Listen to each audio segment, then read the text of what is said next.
আসসালামু আলাইকুম ওরহমতুল্লাহি ওয়াবারাকাতুহু। 1 মিনিট মাদ্রাসা ইউটিউব চ্যানেলে সম্মানিত দিনী ভাই বোনেরা, আমি আশা করি আল্লাহ তাআলার অশেষ রহমতে ভালো আছেন, সুস্থ আছেন। আলহামদুলিল্লাহ। আজ অত্যন্ত গুরুত্বপূর্ণ একটি ভিডিও নিয়ে হাজির হয়েছি।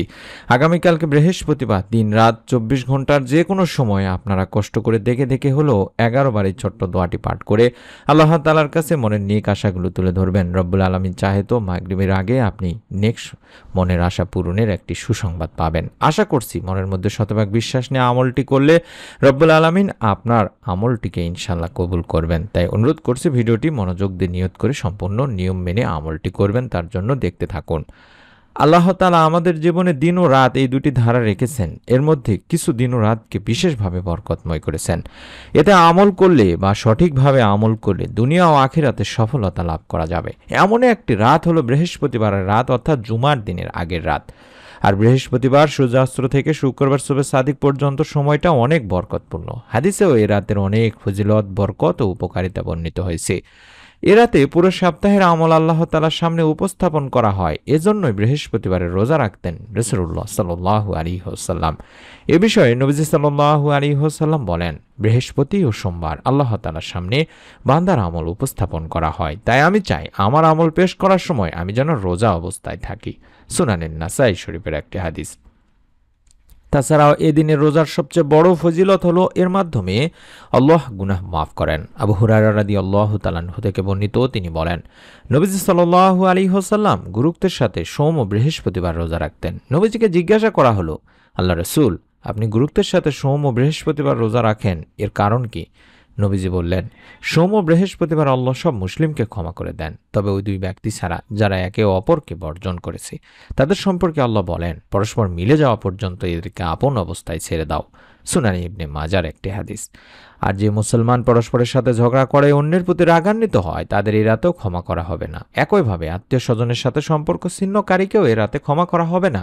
এ কারণে নবী করিম সাল্লাল্লাহু আলাইহি ওয়াসাল্লাম কোনো মুসলমানকে অন্য মুসলমানের সাথে 3 দিনের বেশি রাগ করে থাকতে নিষেধ করেছেন। বুখারী শরীফের একটি হাদিস। আনাস রাদিয়াল্লাহু তাআলা আনহু থেকে বর্ণিত আছে, রাসূলুল্লাহ সাল্লাল্লাহু আলাইহি ওয়াসাল্লাম বলেছেন, জুমার দিনে ও রাতে আমার উপর বেশি বেশি করে দরুদ পাঠ করো। যে ব্যক্তি আমার উপর একবার দরুদ পাঠ করবে আল্লাহ তার উপর 10 বার রহমত বর্ষণ করবেন। বাইহাকির হাদিস। তাছাড়া আনাস ইবনে মালিক রাদিয়াল্লাহু তাআলা আনহু থেকে আরো বর্ণিত, তিনি বলেন, আল্লাহ রাসূল সাল্লাল্লাহু আলাইহি ওয়াসাল্লাম বলেছেন, যে ব্যক্তি জুমার দিন ও রাত আমার উপর দরুদ পাঠ করবে আল্লাহ তার 100টি প্রয়োজন পূরণ করবেন। সুবহানাল্লাহ। এর মধ্যে 70টি আখিরাতে এবং 30টি পৃথিবীতে। তাই দরুদের অনেক ফজিলত, উপকারিতা, সওয়াব রয়েছে তিনি ভাই বোনেরা। এর মধ্যে সবচেয়ে গুরুত্বপূর্ণ হলো যে দরুদ পাঠ করে তার উপর আল্লাহর রহমত বর্ষিত হয় এবং এটি রাসূল পাক সাল্লাল্লাহু আলাইহি ওয়াসাল্লামকে ভালোবাসার একটা নিদর্শন বহন করে। তাই আমাদের প্রথম কাজ হবে বেশি বেশি করে দরুদ পাঠ করে নেওয়া, তারপরে মনে নেক আশা পূরণের এই ছোট্ট দোয়ার আমলটি করা। দরুদবিহীন দোয়া আল্লাহ তাআলার কাছে পৌঁছাবে না। এ কারণে আমরা আগে দরুদ শরীফ পাঠ করে নেব। হযরত আনাস রাদিয়াল্লাহু তাআলা আনহু থেকে হাদিসটি বর্ণনা করা হয়েছে, যেখানে আল্লাহ রাসূল সাল্লাল্লাহু আলাইহি ওয়াসাল্লাম নিজেও বলেছেন, যতক্ষণ রাসূল পাক সাল্লাল্লাহু আলাইহি ওয়াসাল্লামের উপর দরুদ পড়া হবে না ততক্ষণ তা বাধাগ্রস্ত অবস্থায় থাকবে, অর্থাৎ এ দোয়া আল্লাহ তাআলার কাছে পৌঁছাবে না এবং এ দোয়া কবুলও করা হবে না। তাবারানী শরীফের একটি হাদিস। তাই আমাদের প্রথম কাজ হলো 11 বার আগে দরুদ শরীফ পাঠ করে নিব। যখনই আমলটি করব আগামীকাল বৃহস্পতিবার দিনে রাতে যখনই সময় পাবেন, বিশেষ করে আসরের পর থেকে শুরু করে যদি সম্ভব হয় মাগরিবের আগ পর্যন্ত এই সময়টিতে অবশ্যই 11 বার আগে দরুদ শরীফ পড়ে নেবেন। চাইলে আল্লাহুম্মা সাল্লি আলা মুহাম্মাদি ওয়া আলা আলি মুহাম্মাদ এতটুকুও পড়তে পারেন বা পুরো দরুদ ইব্রাহিমটিও পড়তে পারেন। আল্লাহুম্মা সাল্লি আলা মুহাম্মাদি ওয়া আলা আলি মুহাম্মাদ এটি ছোট দরুদ শরীফ। এই দরুদ শরীফটি 11 বার পড়ে নেওয়ার পরে মনের নেক আশা পূরণের এই ছোট্ট দোয়াটি পাঠ করবেন। মনের একান্ত আশা পূরণে মানুষ অনেক আমলই করে থাকেন, তবে ইসমে আজমের আমল বা দোয়া কবুলের গুরুত্বপূর্ণ একটি উপায় দিনী ভাই বোনেরা। আল্লাহ তাআলা তাই পবিত্র কোরআনুল কারিমেও ইসমে আজম এবং হাদিসেও ইসমে আজমের কথা বলেছেন।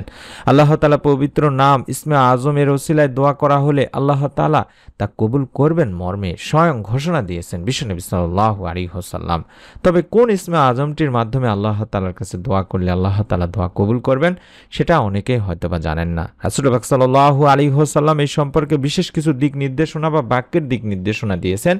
আমরা সেই দোয়াটি ধরে আল্লাহ তাআলার কাছে মনের নেক আশা পূরণের জন্য চাইব।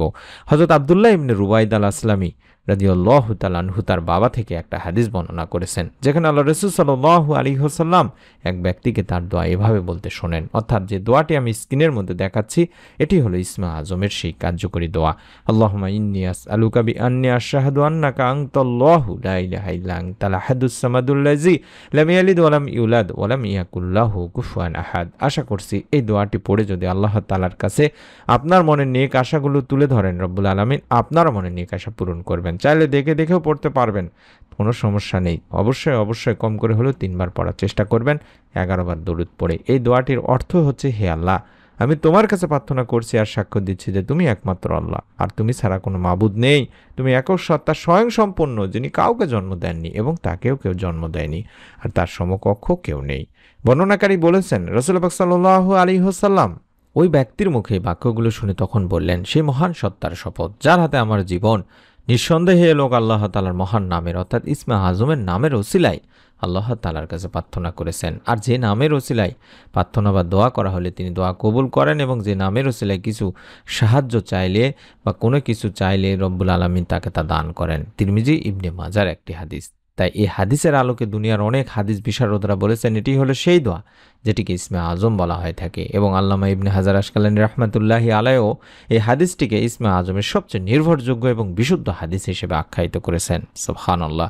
তাই আমরা যে ইসমে আজমটি দেখাচ্ছি, এই ইসমে আজমটি পড়ে আল্লাহ তাআলার কাছে আমাদের মনের সকল নেক আশা আকাঙ্ক্ষাগুলো পূরণের দোয়া করলে অবশ্যই রব্বুল আলামিন আমাদের মনের নেক ও ভালো আশা আকাঙ্ক্ষাগুলো ইনশাআল্লাহ পূরণ করেই দেবেন।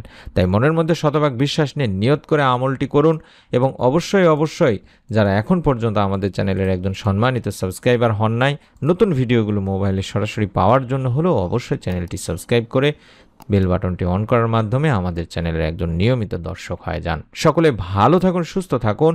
আমরা দোয়া করি আল্লাহ তাআলা যেন আপনাদের সকলকে আমলের ওসিলায় যার যার মনের নেক ও ভালো ইচ্ছেগুলো পূরণের সুসংবাদ দান করেন। আমিন।